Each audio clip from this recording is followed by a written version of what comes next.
23শে December থেকে শুরু হয়ে গেল বহরমপুরে মুর্শিদাবাদ ফুড ফেস্টিভ্যাল, যার প্রবেশ মূল্য মাত্র রাখা হয়েছে 10 টাকা। এই ফেস্টিভ্যালে প্রায় 100টারও বেশি স্টল বসেছে। প্রত্যেকবার এখানে কিছু না কিছু আকর্ষণীয় খাবারের স্টল বসে। তোমরা এখানে ইন্ডিয়ান, চাইনিজ, জাপানিজ নানা ধরনের খাবারের ভ্যারাইটিস পেয়ে যাবে। আর যারা ফিশ প্রেমী আছো তাদের তো এখানে কোনো কথাই নেই। এখানে প্রচুর ফিশের ভ্যারাইটিস রয়েছে, তার মধ্যে থেকে বিশেষ আকর্ষণ হচ্ছে অক্টোপাস।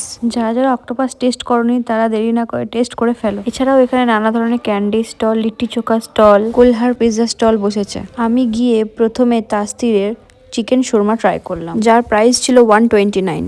শোরমাটি পুরো চিকেনে ওভারলোডেড ছিল, যার টেস্ট আমার ভালোই লেগেছে। এছাড়াও এখানে বসেছে অঞ্জলি জুয়েলার্সের স্টল, সানরাইজ মশলা স্টল।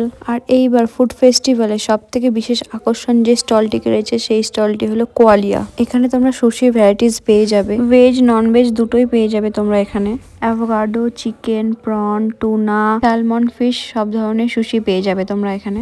আমি এখানে নিয়ে নিয়েছিলাম স্পাইসি চিকেন রোল সুশি, যার প্রাইস পড়েছিল 250। সুশিটা টেস্ট করে দেখলাম, যার টেস্ট আমার অসাধারণ লেগেছে। তোমরাও একবার ট্রাই করো। নতুন নতুন খাবার টেস্ট করতে কার না ভালো লাগে। তো ফুড ফেস্টিভ্যালে গেলে তো অবশ্যই এটা সবাই ট্রাই করো, আশা করছি ভালোই লাগবে। এরপর চলে গেলাম হোটেল গ্রিন ভিউ স্টলে, যা আমাদের বহরমপুরে কিছুদিন আগেই ওপেন হয়েছে। এছাড়াও এনাদের হোটেলে ক্রিসমাস ডে উপলক্ষে থাকছে 499 এর কম্বো অফার। আমি এখানে নিয়ে নিয়েছিলাম মালাই কাবাব, যার প্রাইস পড়েছিল 165।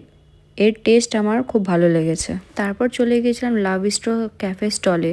এখানে ট্রাই করেছিলাম কম্বো সিজলার, যার মধ্যে ছিল fried rice, noodle, butter chicken wings, chicken Manchurian, fried momo. এর টেস্টও খুব ভালো ছিল।